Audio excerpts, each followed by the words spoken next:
मैं बलटोआ जी तुहाडा रुख करदा हां, जो इस समय पॉलिटिकल पंगा नजर आ रहा है, तो लगता है कि कोई कदम चुके जा रहे हैं, उस वाले पासे आपां वध रहे हैं?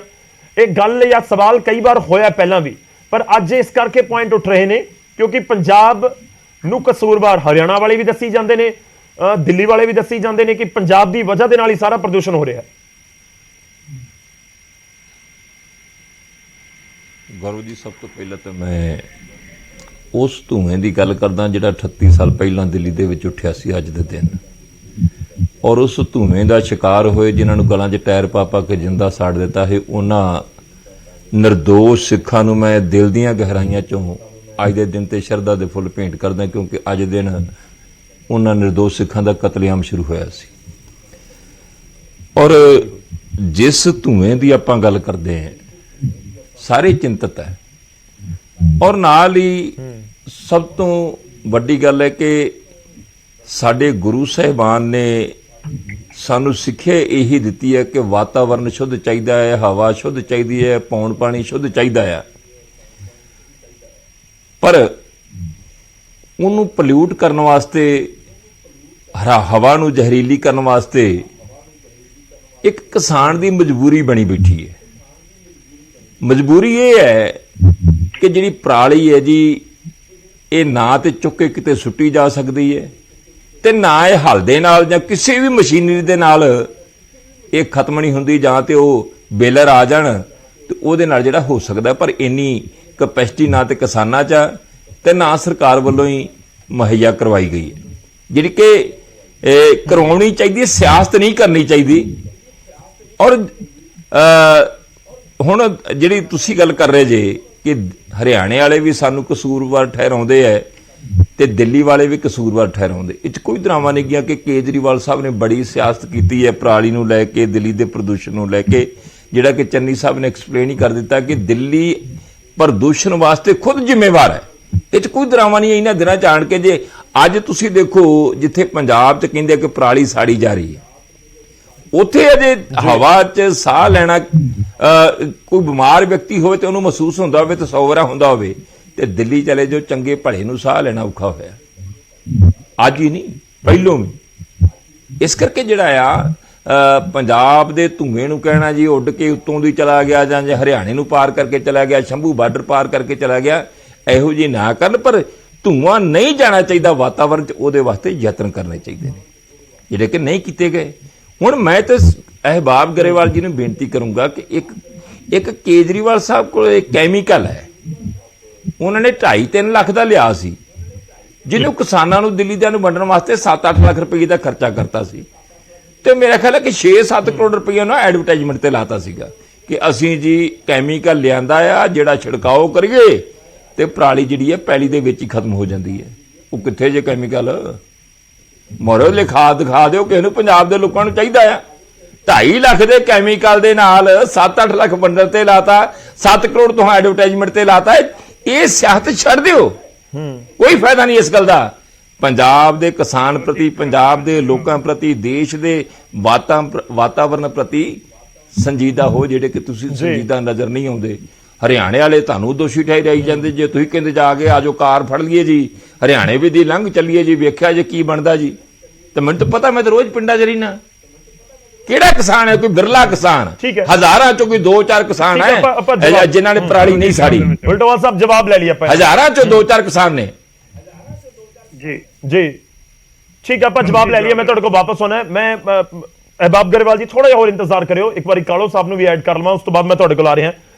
कालो साहब, कांग्रेस इस नूं किवें देखदी है? 1 साल पहलां तुहाडी सरकार सी कांग्रेस दी, पंजाब दे विच होया उस समय भी कुछ नहीं, 4-5 साल तुहाडे भी निकल गए, होया उस समय भी कुछ नहीं, पराली नूं उस समय भी किसान अग लगा रहे सी, अज भी लगा रहे हैं। गौरव, ये जिहड़ा पराली वाला विषय है ना, ये वाकई बहुत गंभीर विषय है। ये सिर्फ मैं समझदा भी इहदे विच ना एक बहुत वड्डा जिहड़ा हंबला वो मारना पैना सरकारां नूं भी और साडे किसानां नूं भी।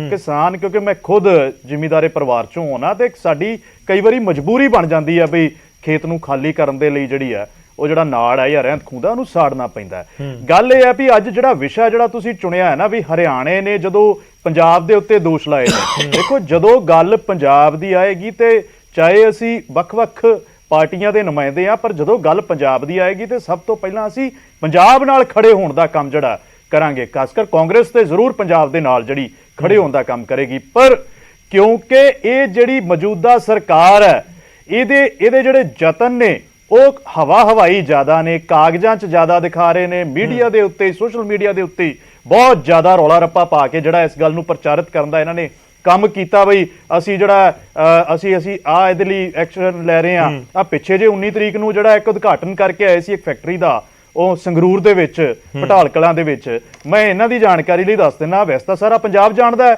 ਬਈ ਉਹ ਜਿਹੜੀ ਫੈਕਟਰੀ ਹੈ ਉਹ 2019 ਦੇ ਵਿੱਚ ਪ੍ਰਪੋਜ਼ਲ ਆਇਆ ਸੀ, 20 ਦੇ ਵਿੱਚ ਲੱਗ ਗਈ ਸੀ, 21 ਦੇ ਵਿੱਚ ਆਪਰੇਸ਼ਨਲ ਹੋ ਗਈ ਸੀ। ਹਾਂ, ਉਦਘਾਟਨ ਜ਼ਰੂਰ ਇਹ ਤੇ ਬੀਜੇਪੀ, ਕਿਉਂਕਿ ਇਕੱਠੀਆਂ ਹੀ ਨੇ, ਇੱਕੋ ਹੀ ਪਾਰਟੀ ਹੈ, ਜ਼ਰੂਰ ਕਰਕੇ ਆਏ ਨੇ 19 ਤਰੀਕ ਨੂੰ।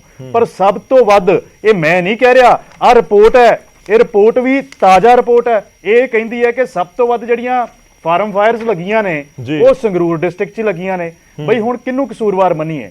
ਕਸੂਰਵਾਰ ਕਿਸਾਨਾਂ ਨੂੰ ਮੰਨੀਏ ਜਾਂ ਮੁੱਖ ਮੰਤਰੀ ਸਾਹਿਬ ਨੂੰ ਮੰਨੀਏ? ਤੁਸੀਂ ਕਹਿ ਰਹੇ ਹੋ ਕਿ ਮਸ਼ੀਨਾਂ ਨਹੀਂ ਦਿੱਤੀਆਂ? ਬਿਲਕੁਲ ਨਹੀਂ ਦਿੱਤੀਆਂ ਜੀ ਇਹਨਾਂ ਨੇ। ਨਾ ਇਹਨਾਂ ਨੇ ਸਬਸਿਡਾਈਜ਼ ਜਿਹੜੀਆਂ ਮਸ਼ੀਨਾਂ ਦੇਣੀਆਂ ਸੀ ਉਹ ਦਿੱਤੀਆਂ, ਨਾ ਬਲਾਕਾਂ ਦੇ ਵਿੱਚ ਜੋ ਮਸ਼ੀਨਰੀ ਦੇਣੀ ਸੀ ਉਹ ਦਿੱਤੀ, ਤੇ ਨਾ ਹੀ ਇਹਨਾਂ ਨੇ ਐਸਾ ਕੋਈ ਉਪਰਾਲਾ ਕੀਤਾ ਕਿ ਜਿਹਦੇ ਸਦਕਾ ਜਿਹੜਾ ਇਹ ਧੂਆਂ ਰੁਕ ਸਕਦਾ। ਔਰ ਦੂਸਰੀ ਗੱਲ, ਜਿਹੜਾ ਦਿੱਲੀ ਵਾਲੀ ਬਾਰ-ਬਾਰ ਗੱਲ ਕਰਦੇ ਨੇ ਨਾ, ਇਹ ਸਿਰਫ ਜਿਹੜਾ ਇਹ ਰੌਲਾ ਰੱਪਾ ਟੀਵੀਆਂ ਦੇ ਉੱਤੇ ਔਰ ਸੋਸ਼ਲ ਮੀਡੀਆ ਤੇ ਪਾ ਰਹੇ ਸੀ ਇਹਨਾਂ ਦੇ ਮੰਤਰੀ, ਉਹ ਧਾਲੀਵਾਲ ਸਾਹਿਬ ਵੀ, ਮੈਂ ਵੀ ਕਿਉਂਕਿ ਮਾਝੇ ਚੋਂ ਹੀ ਆਉਣਾ, ਤੇ ਇਹ ਸਭ ਤੋਂ ਵੱਧ ਜਿਹੜੀ ਫਾਰਮ ਫਾਇਰ ਜਦੋਂ ਰੌਲਾ ਪਾ ਰਹੇ ਸੀ ਨਾ ਧਾਲੀਵਾਲ ਸਾਹਿਬ, ਉਦੋਂ ਅੰਮ੍ਰਿਤਸਰ ਜ਼ਿਲ੍ਹੇ ਦੇ ਵਿੱਚ ਹੀ ਸਭ ਤੋਂ ਵੱਧ ਜਿਹੜੀ ਆ ਉਹ ਨਾੜ ਨੂੰ ਜਿਹੜੀ ਅੱਗ ਲਾਈ ਜਾ ਰਹੀ ਸੀ।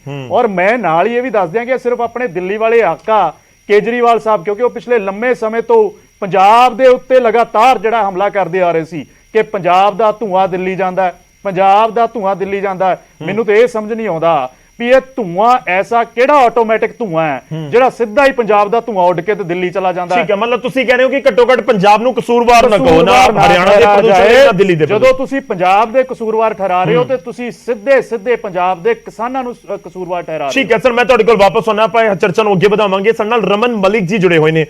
मलिक साहब, मेरी आवाज आ रही होगी आप तक, उम्मीद है? बिल्कुल ठीक है।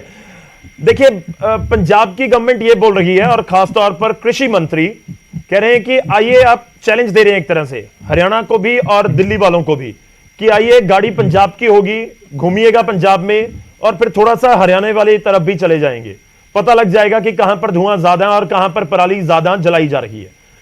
और आप आरोप टोटली पंजाब पर लगाते हो, हरियाणा या दिल्ली की तरफ से, कि पंजाब की वजह से ही प्रदूषण है।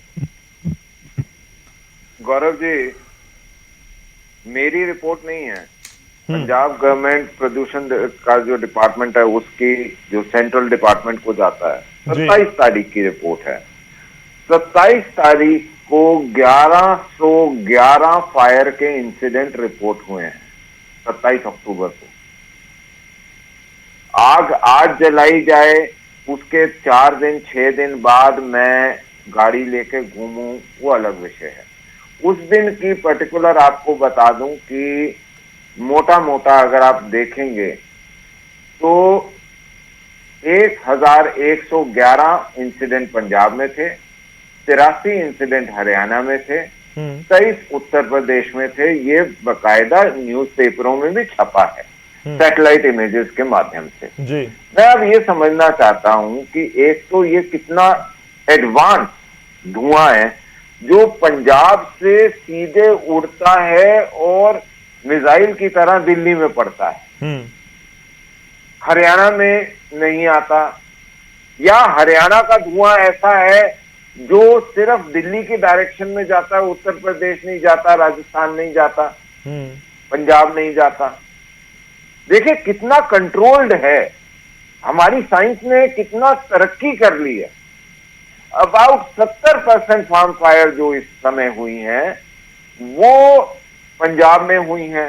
बहुत सही बोला, मैं भी ये पॉइंट बोलना चाहता था कि वो जो पूसा इंस्टीट्यूट से केमिकल बना था जिसके ऊपर 23 करोड़, 7-8 नहीं सही, जिसके वितरण की प्रणाली और एड के ऊपर दोनों को मिला के 23 करोड़ रुपए का खर्चा दिखाया गया था दिल्ली सरकार ने, जबकि वहां पे बहुत ज्यादा पैडी होती नहीं है, जीरी दिल्ली में कम पैदा होती है।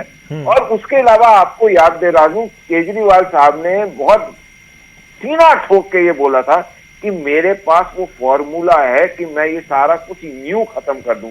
तो जो ये जो दिल्ली के शहंशाह और पंजाब के सुपर सीएम है, मैं क्यों बोल रहा हूँ सुपर सीएम, वो भी समझना चाहिए कि भगवंत मान नहीं बैठते, लेकिन भगवंत मान के जितने भी आला अफसर हैं उनकी मीटिंग केजरीवाल ले लेते हैं दिल्ली बुला के। नहीं, आप ये कहना ये जो जी, मैं रमन जी उस पॉइंट के ऊपर आ रहा हूं। आप कह रहे हैं कि दिल्ली में जो प्रदूषण है उसके लिए पंजाब हरियाणा जिम्मेवार नहीं है?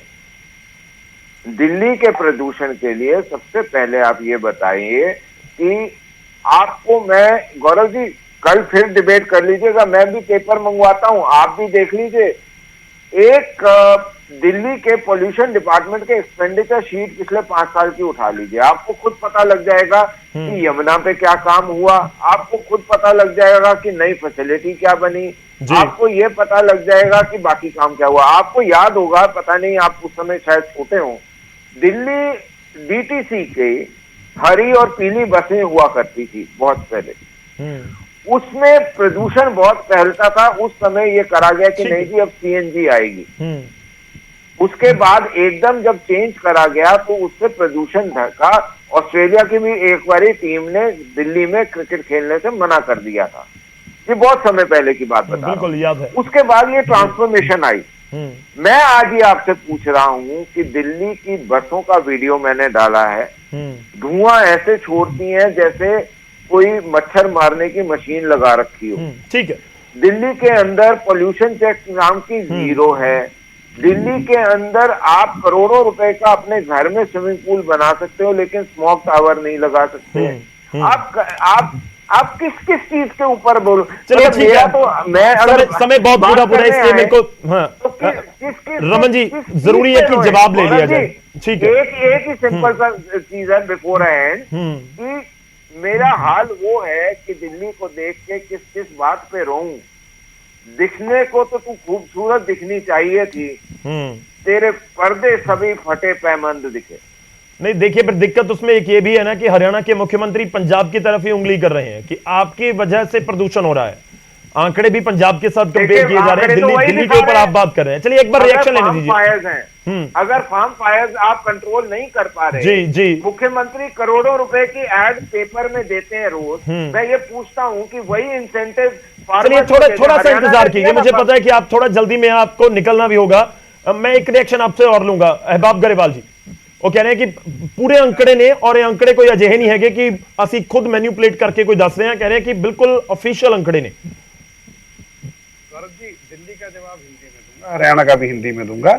जो आंकड़े हैं वो पंजाब सरकार ने दिए हैं। अफसोस की बात तो ये है कि हरियाणा और केंद्र सरकार तो आंकड़े देती ही नहीं सर। आजकल हम तो आंकड़े देते हैं, पहली बात।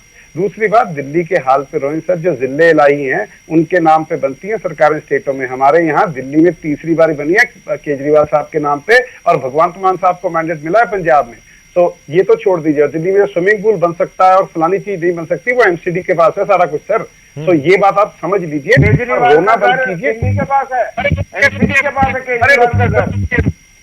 सर केजरीवाल साहब का घर दिल्ली मतलब ये थोड़ा टाइम, जी जी जी मतलब ये थोड़े टाइम दो प्लीज। घर एमसीडी के पास नहीं है। मलिक साहब चर्चा इस तरह से नहीं हो पाएगी, प्लीज आपने अपनी बात रखी है, उनको एक बार बात रखने दीजिए प्लीज। घर की मेंटेनेंस, केजरीवाल जी के घर की मेंटेनेंस एमसीडी के पास नहीं है जी, क्लियर कर लें। मलिक साहब थोड़ा सा इंतजार कीजिए। सर ये गलत ना कोट करें ना, मैं तो बोल रहा हूँ केजरीवाल जी के घर के स्विमिंग पूल की बात कर रहा हूँ। मैं तो आपको जवाब दे रहा हूँ मलिक साहब, मैं तो आपका जवाब दे रहा हूँ, सुन लीजिए। नासा की एक फोटो दिखाकर और ये ऐसे फार्म फायर होगी, और पता नहीं नासा ने इशू किया भी कि नहीं, और आज किया कि नहीं, और 27 के। ठीक है मलिक जी, थोड़ा इंतजार करो सर, उन्होंने रिएक्ट कर रहे हैं, दो सामान खराब हो गया।